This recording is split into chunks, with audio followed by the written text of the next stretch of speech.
Boa tarde. O Conselho de Administração da Suframa realizou na manhã de hoje a segunda reunião do ano. Apesar da crise, todos os projetos que vão atrair novos investimentos para o polo industrial de Manaus e também no setor de serviços foram aprovados e devem gerar mais de 400 postos de trabalho. Esta é a segunda vez no ano que o Conselho de Administração da Superintendência da Zona Franca de Manaus se reúne. Na pauta de hoje, 48 projetos divididos em dois segmentos, industrial e de serviços. O investimento ultrapassa os 267 milhões de dólares. Cada projeto tem o seu próprio tempo, mas o importante é que existe um número de projetos que tem sido de praxe aqui na Suframa, então nós estamos mantendo o ritmo de investimentos, as empresas continuam investindo e trabalhando aqui com a Suframa. Um dos maiores projetos analisados pelo CAS é a implantação de uma fábrica de bicicletas elétricas e de bicicletas de câmbio. O investimento, 3 milhões de dólares. Já no setor de serviços, uma empresa pretende iniciar suas operações e vai produzir alimentos à base de cereais. Serão investidos cerca de 120 mil dólares.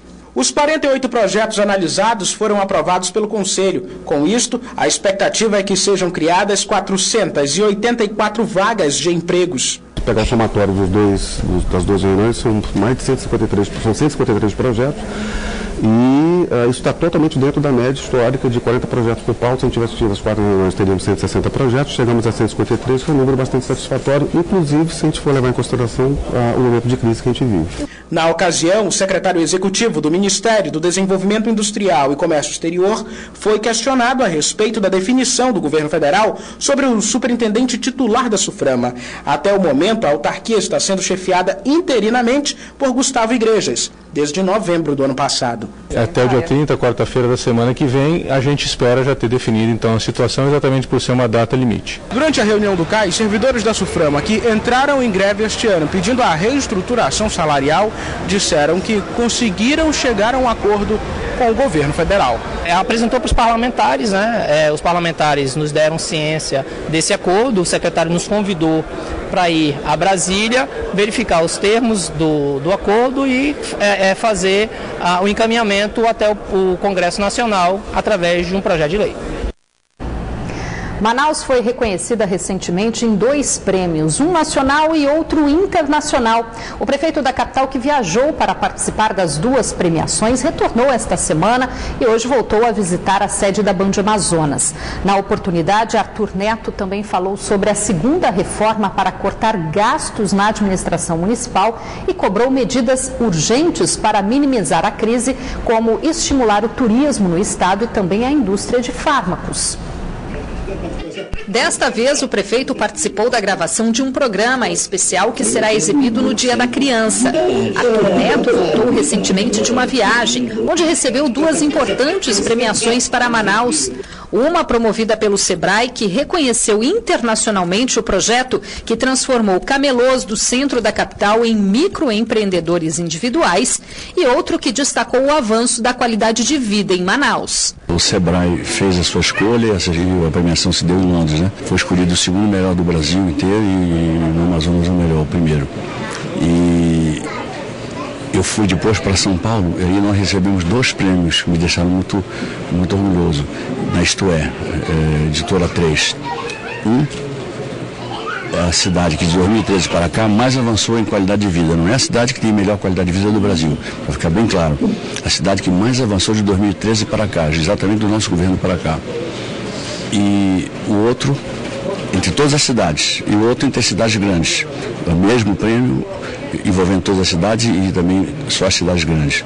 Sobre a segunda reforma administrativa para cortar gastos na administração municipal, o prefeito destacou a proposta para evitar o mau uso de veículos oficiais por servidores.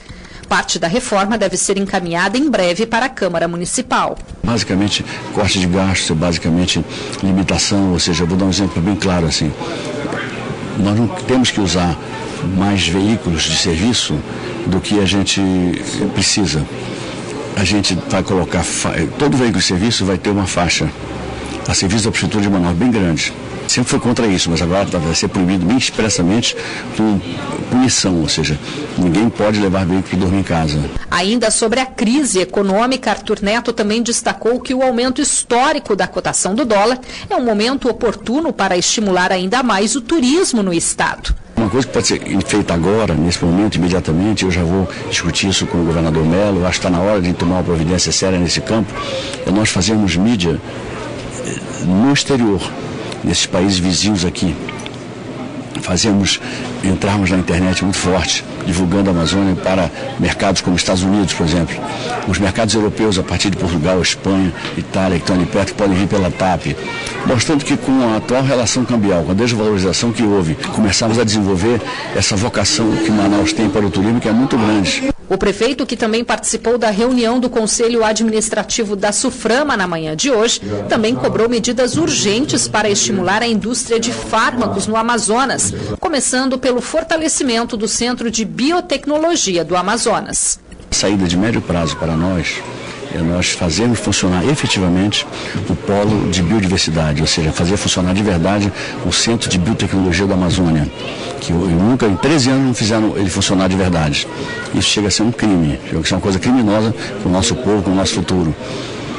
Teríamos agora investidores estrangeiros aqui e os nossos clientes de cosméticos e remédios seriam estrangeiros.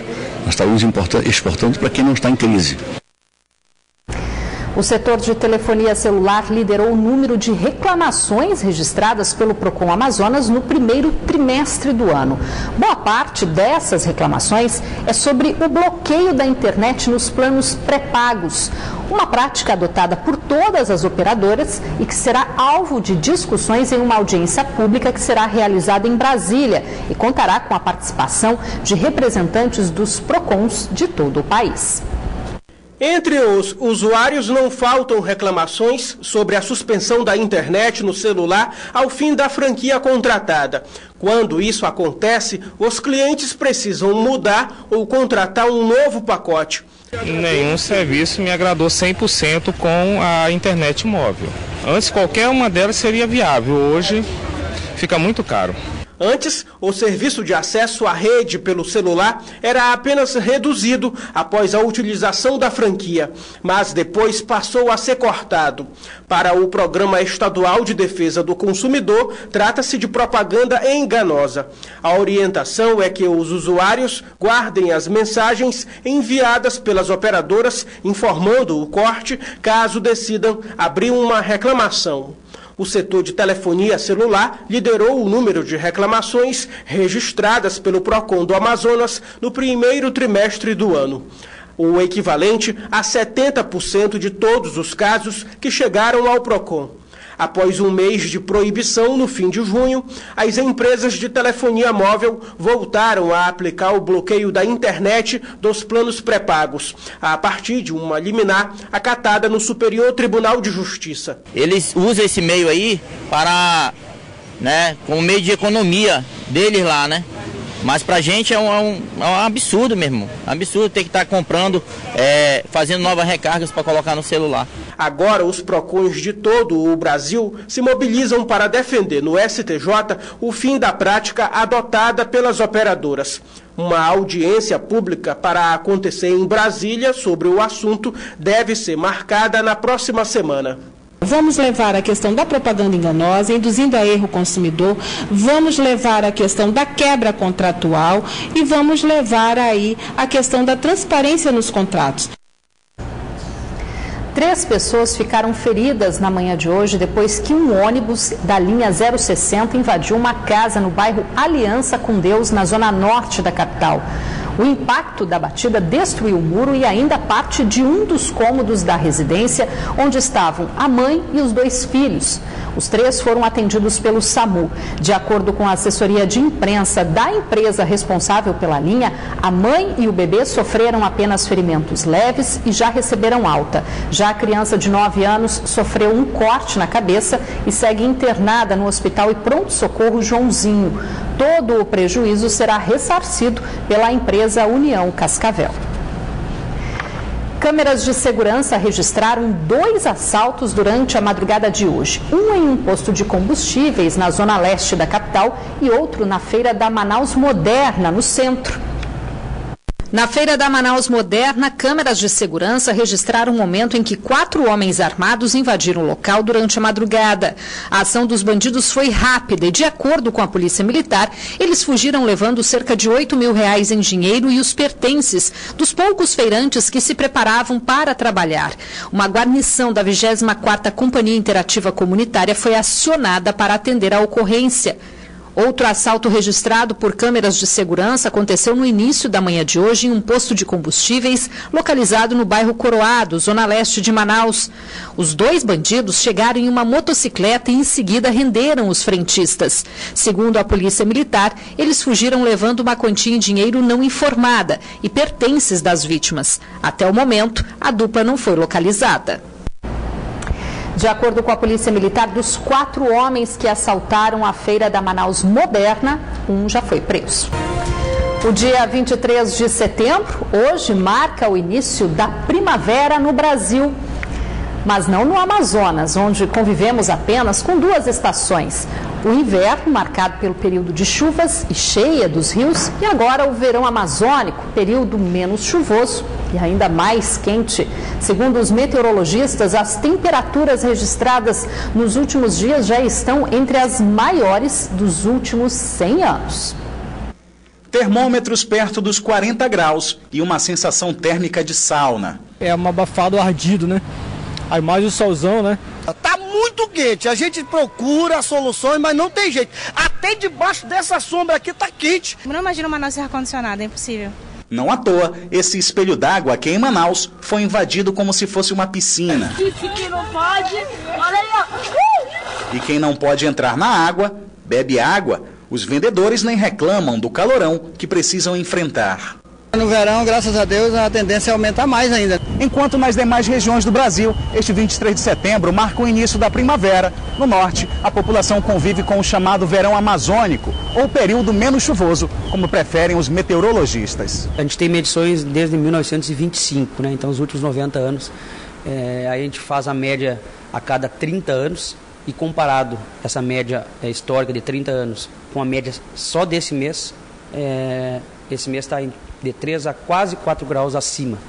Nos últimos dias, os termômetros do Instituto Nacional de Meteorologia, no Amazonas, indicaram temperaturas elevadas em Manaus e região. Esta semana nem terminou e já é considerada a mais quente dos últimos 90 anos. O motivo dessa média desse mês estar mais quente do que o normal é o famoso e conhecido El Niño, que aqui na região amazônica ele dificulta, vamos dizer assim, a formação de nuvens, por consequência mais irradiação solar chega na superfície e as temperaturas ficam mais elevadas. Seu Domingos, que trabalha pelo menos 5 horas por dia exposto ao sol, não vê a hora de dezembro chegar, é que a chuva chega e a temperatura finalmente abaixa um pouquinho. Cansaço mesmo, de tanto você passar o dia todo no sol quente. O negócio é sério mesmo. Ainda mais na situação que nós estamos nesse calorzão aí.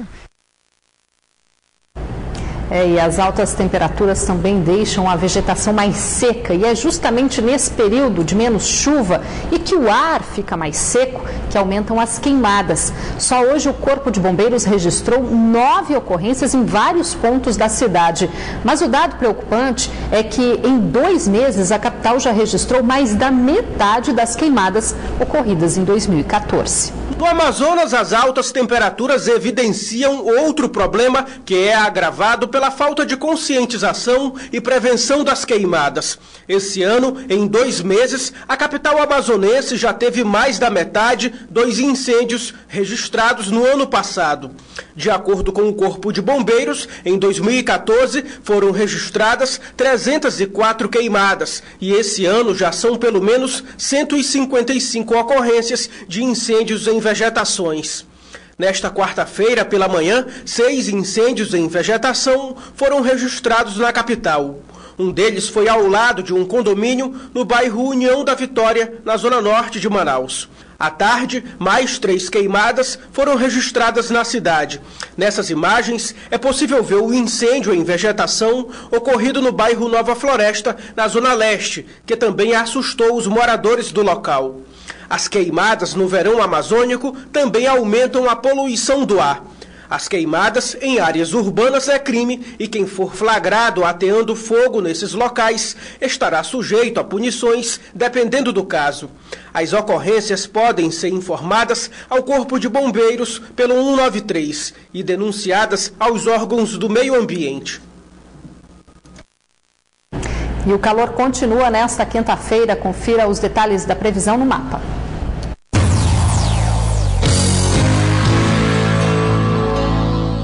Em Atalaia do Norte, a previsão é de tempo encoberto com chance de chuva fraca. As temperaturas variam entre 25 e 33 graus. Em Parintins, o sol aparece com poucas nuvens. Mínima de 26 e a máxima pode chegar aos 37 graus. Em Manaus, a previsão para a quinta-feira é de sol entre nuvens, com temperaturas variando entre 26 e 38 graus. Agora, o futebol, em um jogo duro, o Fast Clube estreou com derrota na Copa do Brasil Sub-20 na noite de ontem. Mesmo com o apoio da torcida que compareceu ao Estádio da Colina, o time amazonense não resistiu à pressão do Cruzeiro e foi eliminado da competição. O jogo era contra um time da elite do futebol brasileiro, o Cruzeiro. Mas os amazonenses, campeões da Copa Norte, chegaram querendo mostrar força total para cima do time mineiro. Pelo elenco que tem o Fast e pela disposição dos jogadores em campo, parecia que o jogo seria facinho para o rolo compressor. Só parecia, porque quem mostrou força e peso em campo foi o Cruzeiro, que aproveitou a primeira oportunidade do jogo. De bola parada, o lateral esquerdo Daniel deslocou bem o goleiro do Fast e abriu o placar. A resposta do Fast veio na sequência. Robson recebeu sozinho, mas desperdiçou o lance. Mas eis que entrou em cena o personagem ilustre do Fast Clube, Jack Chan. Isso mesmo, Jack Chan, o artilheiro da Copa Norte. Em um tiro livre indireto dentro da grande área, ele mostrou tranquilidade para arquitetar bem a jogada que garantiu o gol de empate. Buscando ampliar o placar, o Fast continuou pressionando. Já no segundo tempo, Jack Chan teve a chance de marcar o segundo para o time amazonense, mas chutou no canto esquerdo do goleiro. No lance seguinte, foi a vez do zagueiro Guigui brilhar. Após essa cobrança de falta para lá de ensaiada, o zagueirão fez uma pintura de letra e empurrou para o fundo do gol.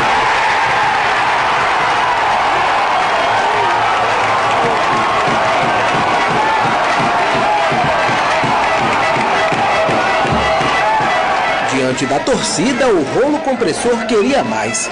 E nessa altura do jogo, um terceiro gol do Fast representava um pé na classificação. Mas as armas do Fast Clube haviam se esgotado e quem aproveitou para contra-atacar foi o time mineiro. 5 minutos após o Fast marcar o segundo gol, o Cruzeiro empatou o placar em 2-2. Mérito do meia Alex, que tinha acabado de entrar no jogo. A virada veio 3 minutos depois do empate, em uma falha boba da defesa do Fast. E tinha mais. No finalzinho do jogo, o atacante Rony teve a tranquilidade para marcar o 4º gol para o time do Cruzeiro. Eu acho que no primeiro gol eu entrei bem na área, sempre que o professor fala para mim entrar na área, para mim ter chance de fazer o gol, e eu fui feliz. As meninas estão de parabéns, conseguiram reverter uma situação. O nosso objetivo era vir fazer uma boa partida, dentro da circunstância, a classificação. O Fast, que teve o melhor aproveitamento na Copa Norte, chegou com pinta de quem queria ir longe na Copa do Brasil. Mas em apenas 8 minutos, o time sofreu um apagão geral e permitiu a virada, que custou a eliminação do time. Eu acho que faltou um pouquinho de experiência, maturidade para poder segurar o placar, porque o time estava ganhando o jogo de 2-1, controlando o jogo, jogando bem, mas não soube segurar no final. Acho que pecamos ali no último passe também, né? Então sofremos no jogo. Um estudante recém-formado por uma faculdade particular aqui de Manaus foi considerado o melhor universitário do mundo por uma empresa de Londres. Ele disputou o título com estudantes de 8 países e levou a melhor por conta de um trabalho social na internet que vem desenvolvendo. Cláudio Luciano Guimarães, 27 anos, curso superior, gestão da tecnologia da informação. Um craque no assunto. Tanto que há 4 anos ele resolveu criar uma fanpage no Facebook para mostrar novidades do mundo dos computadores. Mas este foi só o primeiro passo do projeto que deu muito certo. Ele é para a área de sistemas de informação, mas hoje em dia ele praticamente atende todo o público de TI. Somos a maior comunidade da área de informática no Brasil atualmente. O Cláudio passou 2 anos e meio da vida dele aqui nesta faculdade de Manaus aprendendo sobre gestão da tecnologia da informação. Agora em agosto ele concluiu o curso, fez uma inscrição onde ele foi escolhido como o melhor universitário do mundo. Cláudio concorreu com estudantes de diversas áreas de atuação, de 8 países diferentes, mas o brasileiro, estudante da faculdade Marta Falcão, levou a melhor. O principal critério analisado pela empresa de Londres, que realizou o concurso, foi a questão social. Lembra da fanpage? Pois é, no ano passado a ideia evoluiu e nasceu o site www.sbsi.net.br. Tem mais de 100 cursos gratuitos que a pessoa entra lá, tem de programação, Java, C++, gestão que eu me formei agora, segurança que eu pretendo seguir também. Tudo isso para ajudar a valorizar o profissional. A gente também briga, entre aspas, pelo profissional para valorizar a questão de regulamentação. No site tem informações sobre a área de tecnologia, links que levam a páginas de concursos públicos voltados a profissionais do ramo, entre outros serviços. Além do reconhecimento, Cláudio vai ganhar um prêmio de 1.000 euros, aproximadamente R$4.000, e ainda vai poder escolher a empresa onde quer estagiar. Vou receber agora oportunidade de estagiar em empresas como Google, Sony, vou receber uma premiação, uma orientação na carreira. Isso é sensacional para qualquer profissional que está iniciando, né, agora no mercado. Cláudio é um típico exemplo que estudar vale muito a pena e pode garantir, inclusive, reconhecimento internacional. Um estudante da Amazônia reconhecido pelo mundo. Foi pessoas de Londres que nos avaliaram. Era 8 países, eu era o único da América do Sul e fui o primeiro brasileiro a ganhar esse prêmio. Que bela iniciativa e mais um reconhecimento aqui para a Amazônia. Parabéns para o Cláudio, né? O Band Cidade fica por aqui, mas você pode rever esta edição pela internet no site band.com.br/Amazonas. E você também pode acompanhar a nossa programação pelas redes sociais. Acesse Facebook ou Twitter /BandAmazonas. Você fica agora com as principais notícias do Brasil e do mundo no Jornal da Band. Boa noite para você. A gente volta a se encontrar amanhã, 6:50. Até lá.